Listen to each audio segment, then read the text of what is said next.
Hello, family, and welcome to another episode of Role Model Experts Cafe. I'm your host, Dr. L, the Parent Whisperer, and today with me, I have Miss Michele Benyo, an amazing person. Did I say that right, by the way, Michelle? Yes, yep, perfect. Very good. I'm very happy to have her here. She's been in our community, and I love how she shows up, and I wanted her to share her message with you guys and have it on your radar, basically. So thank you for tuning in. And Michelle, thank you for taking the time out of your busy schedule to be here. Please tell our audience members a little bit more about what you do and how you got involved doing it. Okay, well, thank you, Dr. L. I'm just really happy to be able to be here with your listeners and your audience. I am when I became a parent in my mid 30s, I shifted my career into early childhood parenting because I just loved being a parent. It was the most wonderful thing for me. And I'm in Minnesota, where all of our school districts have early childhood parent education. So after my son was born, I went back and got my master's and became an early childhood parent educator, had a second child.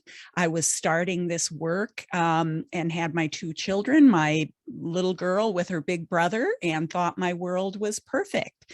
But when my son was 4.5, and just a few months into me starting this new career, he was diagnosed with cancer.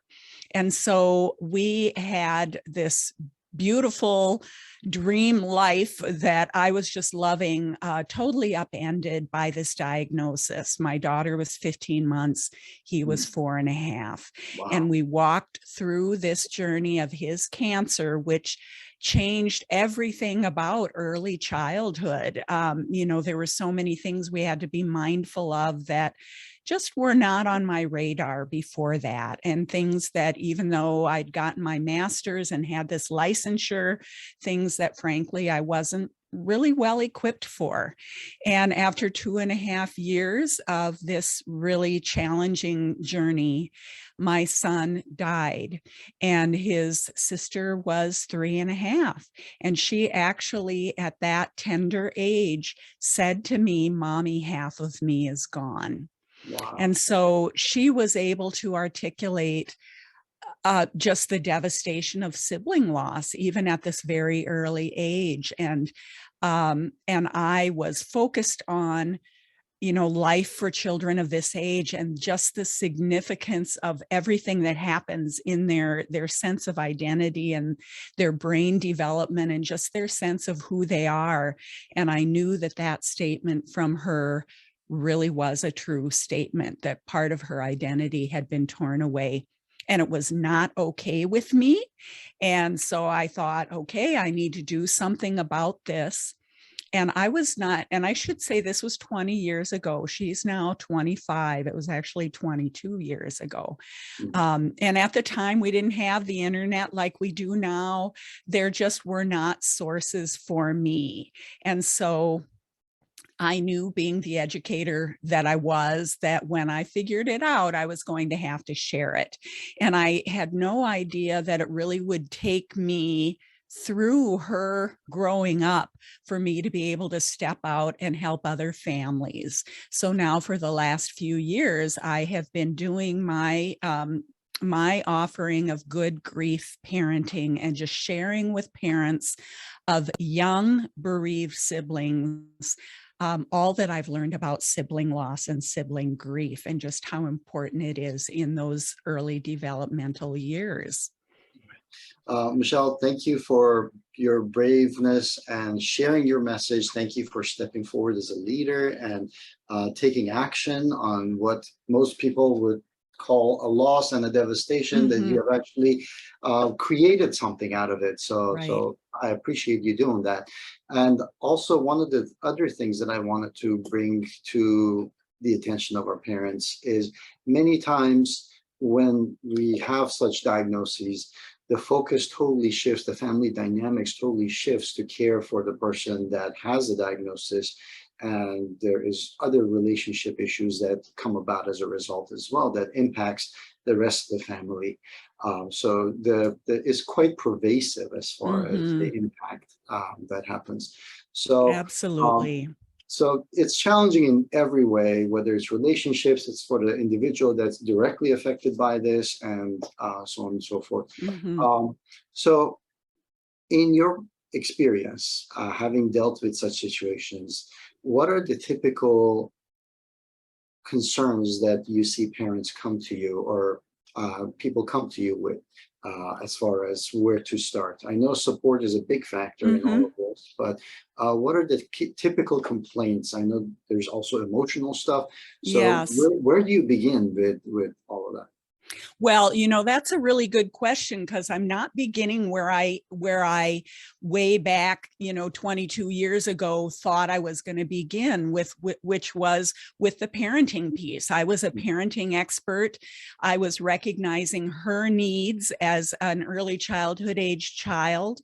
And she made that very clear to us from the beginning, talking about relationships. The very first night that her brother was gone to the hospital, she was despondent. It was alarming to me, but Mm. she was my little case study through the whole journey, that she was as much in this as the rest of us. And so I thought I had on my heart these young children who most of them would not at all articulate what my daughter did. So I was going to be this voice for the youngest of grievers. But I really realized I could not do this parenting piece without ministering to all of these other needs that families have. And the biggest ones really are, they say that child loss is the worst loss, and it is just absolutely devastating to a family. Your dreams are shattered, your heart is broken. You see your other child whose heart is broken. It's just the worst place to be. Parenting while grieving are the two hardest things we are ever called to do. We know, you do the work you do because parenting is such hard work and parents need a lot of support. And grieving is such hard work, no matter what or who we're grieving, and to do them both at the same time. So what I learned, I had not experienced grief. I didn't know anything about it. I went into it saying, okay, I need to be sure I do this right so I can help my daughter.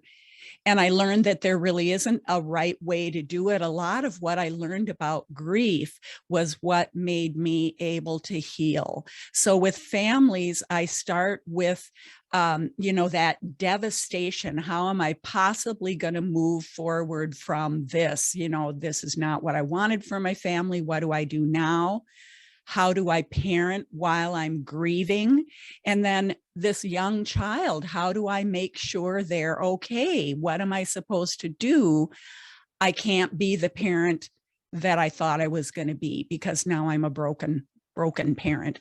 So this is where I need to start, is just really with all of this emotional upheaval. And I start with what I call good grief beliefs. My program is called Good Grief Parenting, because what I learned is that grief is not, we think of it as this big, gray, horrible thing that looms over our life. And it can be that, but it also is how we heal, and we have to go through it, and it can be good. And with young children, if we can help them handle it and we can handle it, it's good, because they learn so many life skills by coping with it. They learn resilience. They learn how to be caring human beings that can make a difference in the world when they grow up. My daughter knows how to handle grief better than most of her friends. So that's where I have to start, and then move into, once we've looked at all the relationships and how to navigate them, and have permission around what we need to do, then we can look at the longer term parenting piece, which is the main focus of what I do with families. Okay. So what you mentioned just made me realize something. When we talk to insurance agents, when we talk to attorneys, we talk about the will to live and all Mm-hmm. these other paperwork and governmental stuff and bureaucracy. But it involves preparation, basically. Mm-hmm. But when we are planning to be parents, this is not part of the plan. This is not No. something you prepare for, right? Are there anything that we need to do? I mean, you just mentioned something that is very important, because the Hmm. reality is loss is there, whether it's loss Right. of a spouse, loss of property, whatever. We know that loss is coming, but proper grieving is an Hmm. important thing, an important skill, not only to teach, but also to master and role model to our Hmm. children. Um, so, Exactly. so thank you for starting with that really, really important point. Hmm. So what would be your, I guess, the top thing, the go-to, if we have audience members that might be grieving, might have Hmm. experienced what you're describing, what would be the thing that the takeaway from this that they could implement after Hmm. watching this, and hopefully move into a better space and better situation for themselves as well as for their family? Yeah, let me mention three things. I mentioned permission. And when we look at relationships, whether it's the other parent, whether it's grandparents in the situation, or, if you've got multiple bereaved siblings, they're going to handle it differently. Permission for each person to grieve the way that they're going to, and permission for you as a parent to do what you need to do, because that grieving while parenting isn't really an either or. You do it together and you go through the grief together with your family, and you give each other permission to do what you need to do. And if we can recognize it that way, that's a really helpful thing, instead of, um, finding it hard to deal with each other. And the two biggest pieces, which are the other two things I would mention, is one, being sure as the parent that you are taking care of yourself. And it's not the way that, self-care is a word we like to say is important. And it's as individual as you are. Someone else can't tell you what to do. You need to think, what do I really need? And then make sure that you get that, because the only way you can take care of your family is to be sure you're taking care of yourself. It's not a matter of putting your child before you. Right. So self-care is important. And the other thing, even with a young 3.5-year-old, even with that 15-month-old of mine that was despondent, is having open conversation. We tend to want to protect children from the painful things. We don't want to admit that we're broken and hurting. We want to try to be strong. We don't want to bring it up because we don't want to upset them. Sometimes we don't see that children are grieving, but I just want to guarantee you that the child is feeling the grief too, whether they look like they are or not. After my daughter said, "Mommy, half of me is gone," she didn't look like this broken child. She looked like a normal, ordinary child playing, which is how kids process. So just be open, speak the loved one's name, say, "I'm really missing David today. What are some things that you especially miss about David?" Or, just have conversations about this loved one and about how you're feeling, instead of trying to hide it and keep it under wraps, which is kind of what we learn from society that they expect us to do. So I would say, give each other in your family, and in your circle, permission to grieve the way you need to. Take care of yourself so that you can take care of them, and then be open and have conversations and speak your loved one's name and share memories. That's beautiful. Michele, Mhm. a lot of times when I'm talking about relationships, I talk about how important it is, not only for yourself, but for those around you, to create this space for them to exist. And of course, Yes. physical space is where most people think about it, but also Hmm. the emotional space as well for them to exist. So thank you for Absolutely. bringing that up. So very important Hmm. for the thoughts to come up and surface and to be processed. Those are all very important. Hmm. So thank you for sharing that. And this topic is a very deep topic, and sometimes it actually takes quite a bit of healing before you can even surface it. So how can people connect with you, find support from you and your community, and Hmm. go from there? My business is called Good Grief Parenting. That's my website. That's my Instagram name, and my link tree. link is Good Grief Parenting, and you can connect with me, schedule time to talk with me. You can get my Good Grief Guide free resource. But if you just go to Good Grief Parenting, that's me, and you can connect with me. And I'm happy to talk with anyone who wants to schedule a conversation with me. Fantastic. I appreciate it. Thank you. I'm going to put all the details, the links in the description of this video, guys. So if you're watching, please make sure that you take the time to connect. Connecting with each other is really, really human. It's actually one of the hallmarks of being human, the ability to connect. And we want to role model this behavior for our children, that they don't have to have all the answers, they don't have to do all the heavy lifting, and that there's always a community that is willing to support them and to give answers to them. And we want to make sure that you do the same thing. So number one, if you haven't already done so, make sure you click subscribe on the subscribe button so you get connected to all the experts that come on the channel, sharing their expertise and their gifts. And number two, make sure that you check Michele's information and the links that she has provided. Connect, have a community. Also realize that it's not just about yourself, because hopefully this is not something that you're experiencing, but there are people in your circle that might be experiencing loss in different forms and ways. And sharing this information, this message with them is very, very important. So we appreciate your participation in making our communities heal, making yourself heal, and hopefully the next generation in the process as well. Michele, thank you so much for taking time out of your busy schedule to be here today. Any final words for our audience members before we finish today?